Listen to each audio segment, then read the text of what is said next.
안녕하세요. 매일 새로운 사연을 전하는 읽어주는 사연 라디오입니다. 구독과 좋아요, 많은 공유 부탁드립니다. 오늘의 사연 시작하겠습니다. 안녕하세요. 필터 없는 시자들.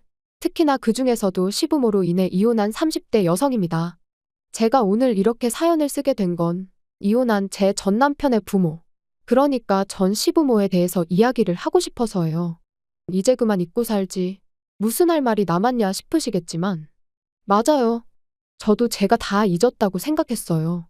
그런데 어제 백화점에서 시부모를 우연히 마주치면서 지난 기억이 스멀스멀 되살아나대요.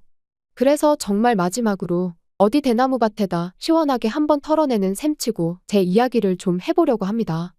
일단 전 남편이지만 편의상 남편이라 부를게요.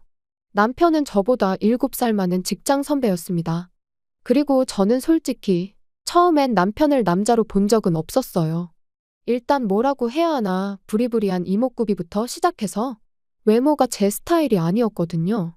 그런데 어째선지 언젠가부터 남편이 먼저 자꾸 저한테 주말에 뭐하냐, 영화 보러 가자 해가며 데이트 신청을 해오는 게 아니겠어요? 게다가 좀 조용히나 하지. 온 동네방네 소문까지 내서는. 나중엔 설레발치고 다니기 좋아하는 직원들까지 가세해선 저더러 좀 만나줘라 어째라. 이건 정말이지. 무슨 중학생들도 아니고 머리가 다 아프더라고요. 그리고 결국 분위기에 휩쓸리듯 연애를 시작한 지 1년 만에 부부의 영까지 맺게 됐네요.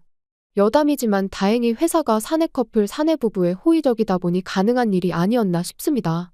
아무튼 그렇게 부부가 된 이후로도 남편과 제 사이만 놓고 보자면 별 문제는 없었어요. 연애 때와 마찬가지로 저희 두 사람의 관계도 좋았고 둘이 맞벌이를 했으니 생활하는데 나름의 여유도 있었고 크게 흠잡을 구석이 없었달까요?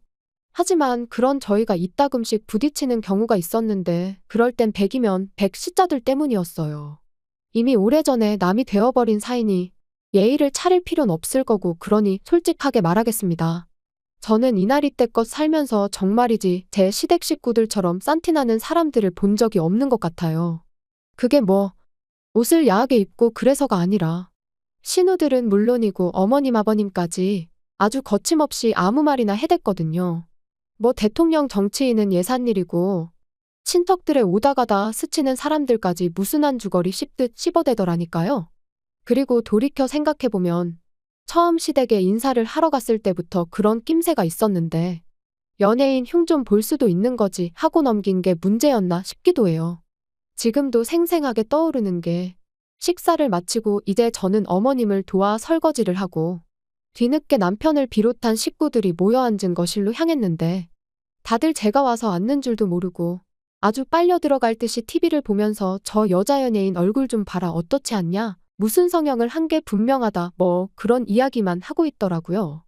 그리고 그 꼴을 보고 있자니 솔직히 좀 웃긴 거예요.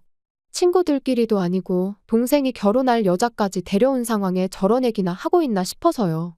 하지만 이내 또 하긴 뭐 가족들끼리니까 저런 얘기도 편하게 하나 싶기도 했고 아무튼 좀 한심하게 보이긴 했지만 이내 그냥 잊어버렸죠. 당시엔 결혼 준비로 그런 것 말고도 신경 쓸 일이 한두 가지가 아니었으니까요. 그런데 결혼을 하고 나서 이제 몇 번의 가족 모임을 더 갖게 되면서 알게 된 게 그 사람들은 그냥 누구건 간에 자기들 눈에만 띄면 트집을 잡아 씹어대는 게 일상이었어요. 특히나 외모에 있어서는 어쩜 그렇게 품평회하기를 좋아하던지. 한 번은 다 같이 중국 요리집에서 식사를 하는데 방금 주방장 얼굴 봤냐 원숭이가 따로 없다 뭐 그런 이야기나 하고 있고 또 다른 날엔 아버님께서 친구분이 돌아가셨다는 이야기를 하고 계신데 옆에 계시던 어머님께서 하시는 말씀이 그 죽은 사람 와이프가 그렇게 못생겼다면서 깔깔 웃을 정도였어요. 정말이지.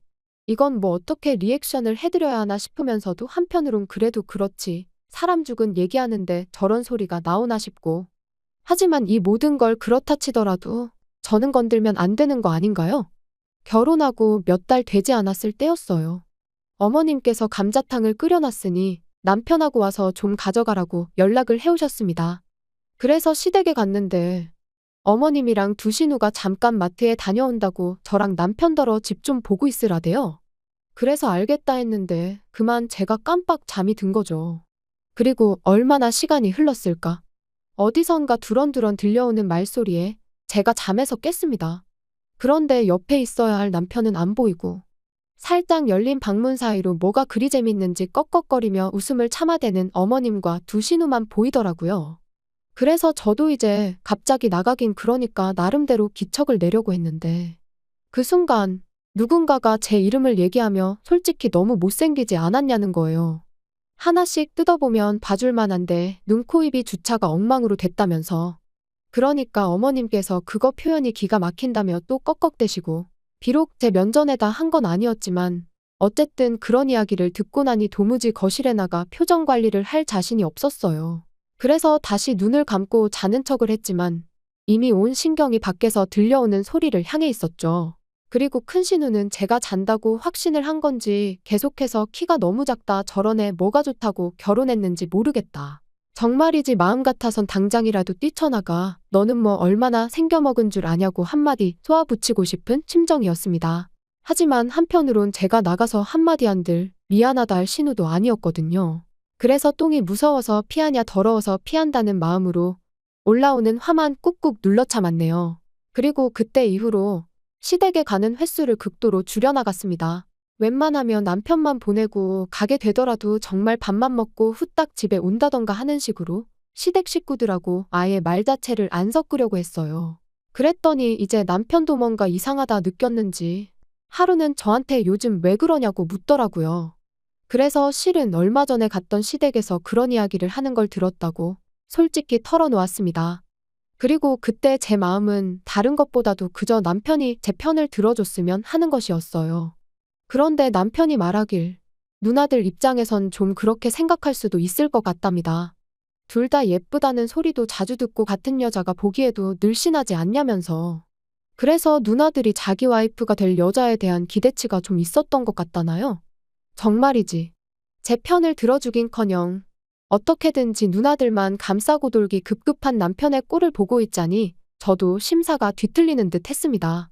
그리고 이제 와서 말이지만 여자로서 수치스러운 마음도 들었어요. 은연중에 남편도 신우들이 하는 말에 동의하고 있다는 기분이 들었으니까요. 그래서 저도 에라 모르겠단 생각으로 그동안 속으로만 생각하던 말을 꺼냈습니다. 정말 당신 식구들은 이상하다. 왜 맨날 모이면 외모 이야기밖에 안 하는지 모르겠다. 그거 되게 수준 낮아 보인다고요. 그랬더니 남편이 요즘에는 외모가 경쟁력이니 당연한 거 아니냐면서 저더러 혹시 무슨 자격지심 같은 거 있냐는데 기가 막혀서 그럼 그렇게 대단한 경쟁력을 두고 왜 당신 누나들은 그 모양으로밖에 못 사냐 받아쳤습니다.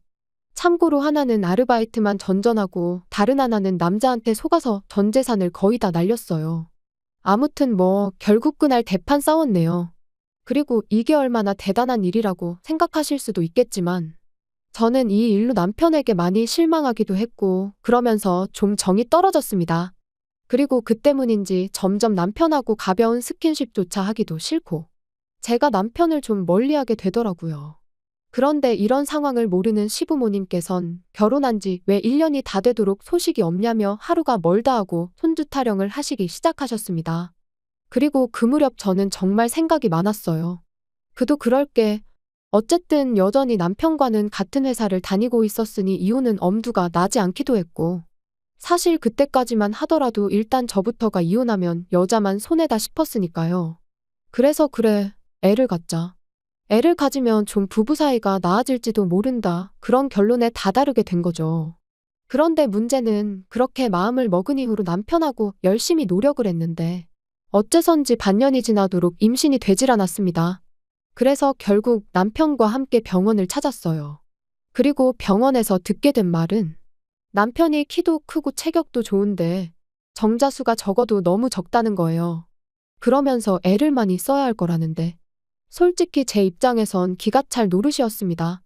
가뜩이나 남편한테 정도 많이 떨어졌지만 그래도 어떻게든 좀 살아보려고 애라도 가져볼까 한 건데 그마저 쉽지 않다고 했으니까요. 그리고 남편이 이야기를 한 건지 시부모님께선 저희가 병원에서 무슨 이야기를 듣고 왔는지 무척이나 궁금하신 눈치셨어요. 그런데 남편이 저더러 시부모님께는 그냥 아무 문제도 없다고 하면 안 되겠냐대요. 시부모님께서 얼마나 충격이 크시겠냐면서요. 하지만 그랬다간 계속해서 제가 받을 스트레스는 어떡하나 싶었습니다. 시부모님 성격에 분명히 또 왜 아무 이상이 없는데 애가 안 생기냐 하시며 다른 병원에 가보라고 하실 것도 같았고 무작정 제 탓을 하실 것도 같았으니까요. 그리고 이런 이야기를 남편에게 하니 그건 걱정 말랍니다. 자기가 책임지고 제 편이 되어주겠다면서요. 솔직히 웃겼죠. 이게 다 누구 때문인데 누가 누구 편을 들어준다는 건지. 하지만 결국엔 알겠다고 했어요. 저도 뭐 그때까지만 하더라도 시부모님한테 무슨 악감정이 있던 것까진 아니었으니까 굳이 충격을 드리고 싶진 않았거든요. 그리고 며칠 뒤 시댁에 찾아가 병원에서 두 사람 다 괜찮다고 하더라고 말씀을 드렸더니 아니나 다를까 어머님께선 정말 이상하다며 쉽게 믿질 않으셨어요. 왜 둘 다 아무 문제가 없는데 애가 안 생기냐면서요. 그리고는 제가 예상했던 대로 어머님께선 저더러 그러지 말고 당신이랑 같이 병원에 다시 좀 가보자셨는데 정말 난처하대요? 그래서 제가 남편을 쳐다봤습니다. 빨리 어떻게 좀 해보라는 뜻이었지요. 그런데 황당하게도 남편은 제 눈을 슬쩍 피하더니 어머님한테 신경 써줘서 고맙다는 소리나 하고 있는 게 아니겠어요? 그리고 그런 남편의 태도에 실망한 저는 실은 어머님 아들한테 문제가 있다더라고 말씀을 드렸습니다. 마음 같아선 어머님 아들이 허우대만 멀쩡하지 속빈강정이나 다름이 없다더라고 해버리고 싶었는데 그랬다간 어머님이 정말 뒤로 넘어갈까 싶어 꾹 참았네요. 그리고 이번에도 역시나 어머님께선 그 의사가 돌팔이 아니냐면서 그럴 리가 없답니다. 못 믿겠다고요. 그러더니 저희 남편더러 뭘 하셨는 줄 아세요? 마누라가 아무리 좋아도 마누라 흠을 덮어주려고 그런 거짓말을 하면 안 된답니다. 그러니까 저희 어머님은 원래 제가 문제가 있는데 그걸 당신 아들이 커버쳐주고 있다고 믿고 싶으셨나 봐요. 어이가 없어서 제가 어머님더러 어머님 아들은 그럴 깜냥도 못 되는 사람이라고 받아쳤어요. 지금도 보라고 저렇게 남일 마냥 먼 산만 보고 있지 않냐고요. 그런데 그때 신우가 한다는 말이 그럼 뭐 시험관 같은 거 하면 되는 거 아니냐대요. 그리고 사실 그게 아주 틀린 말은 아니었어요. 병원에서도 들었던 얘기였으니까요. 하지만 저는 그렇게까지 해서 아이를 갖고 싶은 생각은 없었습니다. 그래서 그렇게까지 해서 가질 생각은 없다고 단호하게 대답했지요. 그랬더니 어머님 아버님이 그럼 뭐 어쩌라는 거냐고 아이를 아주 안 갖겠다는 거냐 하시는데 자연 임신이면 모를까 억지로 갖지는 않겠다는 뜻이라고 말씀드렸거든요. 그랬더니 옆에 있던 신우들이 또다시 어이가 없네 어쩌네 해대더니 저더러 양심 좀 있으랍니다. 솔직히 제 인물에 어디 가서 자기들 동생 같은 남자를 만나서 살겠냐면서 그러면 뭐 저도 좀 양보하는 게 있어야 할 거 아니냐고요. 기가 막혔죠. 그래서 제가 또다시 남편을 쳐다보곤 뭐라고 말이라도 좀 해보라고 했습니다. 그랬더니 남편이 우물쭈물 대기만 하고 선뜻 한마디를 안 하는 거예요. 아니 당장의 말이라도 지 누나들한테 저한테 그런 식으로 말하지 말라던가 그런 말 한마디는 할 줄 알았는데 말이죠. 그래서 제가 정말 아무 말도 안 할 거냐고 또 한 번 남편을 다그치니 두 신우가 남편더러 야 그냥 살지 마 그러는 겁니다. 그거 뭐 얼마나 대단한 몸뚱아리라고 시험관도 못한다고 저러는데 뭐하러 사냐면서. 어차피 제가 애를 낳아봤자 저 닮으면 인물은 답도 없을 거라면서 말이에요. 그런데 그렇게 두 신우가 번갈아가며 저한테 폭언을 쏟아내는데도 남편은 그저 묵묵부답. 그리고 얼마나 시간이 흘렀을까. 시부모님은 한숨만 푹푹 내쉬고 두 신우는 씩씩거리고 있는데 남편이 한다는 말이 저더러 무조건 싫다고만 하지 말고 그래도 한번 해보는 게 어떻겠냐대요. 달라진 게 없었어요. 이번에도 역시나 남편은 제 기분은 안중에도 없고 제 편이 되어주기는커녕 결국 지 누나들 말만 중요할 뿐이었던 거죠. 그래서 다 필요 없다고 속빈강정이랑 살 생각 없다고 내질러 버렸습니다. 그랬더니 이제 그나마 가만히 계시던 아버님까지 너 지금 뭐라 했냐면서 당장 잘못했다고 빌라나요? 싫다고 했어요. 제가 없는 말을 지어낸 것도 아닌데 뭘 사과를 하느냐고요. 그리고는 딸들은 뇌가 없고 아들은 씨가 없으니 참으로 속상하시겠다 한마디 더 날리고 이후로 뒤도 안 돌아보고 도망치듯 시댁에서 빠져나와. 이후론 뭐 이혼한 거죠. 이건 여담이지만 재산이라고 해봤자 같이 모은 건 얼마 되지도 않았고 그 밖에도 크게 따질 게 없다 보니 결혼보다 더 빠르고 스무스하게 진행이 되더라고요. 아무튼 저는 회사 사람들에게 먼저 이혼을 알렸습니다. 다만 남편에게 사람들한테는 성격 차이라고 말해둘 거라고. 그런데 만약 당신이 없는 소리를 지어내가며 내 험담을 하고 다니고 그랬다간 나도 당신이 속빈 강정인 걸 사람들에게 말할 거라고 했어요. 그랬더니 남편이 애꿎은 입술만 잘근잘근 씹으며 알겠다대요.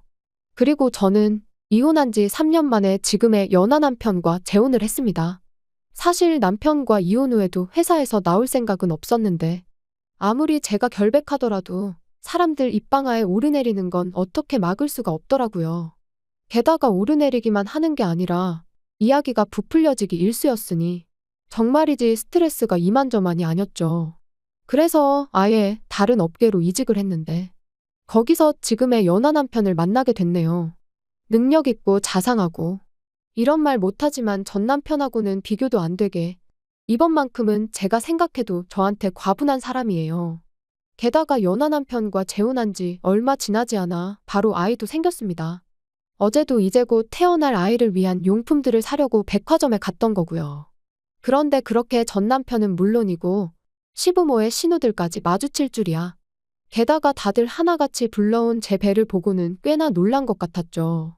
아마 모르긴 몰라도 뒤에서 분명 저 때문에 애가 안 생겼을 거라고 자기들끼리 정신승리나 하고 있었을 텐데 그 생각을 하니까 속이 다 후련했습니다. 그래서 의도한 바는 아니었지만 나름대로 복수를 한 듯한 게 기분이 나쁘진 않았네요. 여담이지만 시부모님은 아직도 그렇게 다 큰 자식들을 옆에 끼고 다니시는 걸 보니 여전히 자식 셋 중 누구 한 명도 제대로 된 가정을 꾸리지 못한 모양이에요. 그러니까 사람이 마음을 곱게 써야지. 맨날 외모 타령만 해대고 남 험담이나 해대고. 그러니 자식들이 잘 풀릴 리가 있나요? 아무튼 오늘로써 정말 끝입니다. 마지막으로 다시는 마주치는 일도 없었으면 좋겠고 겉에 신경 쓸 시간에 사람부터 되라고 말해주고 싶어요. 그리고 이건 좀 유치하게 들릴 것 같긴 한데 제가 아이 낳고 잘 산다는 소문이 언젠가 그 사람들 귀에 들어가는 일은 꼭 한번 있었으면 좋겠네요. 긴 이야기 들어주셔서 감사합니다. 오늘의 사연은 여기까지입니다. 구독과 좋아요, 알람 설정해주시면 앞으로 더 좋은 사연으로 찾아오겠습니다. 감사합니다.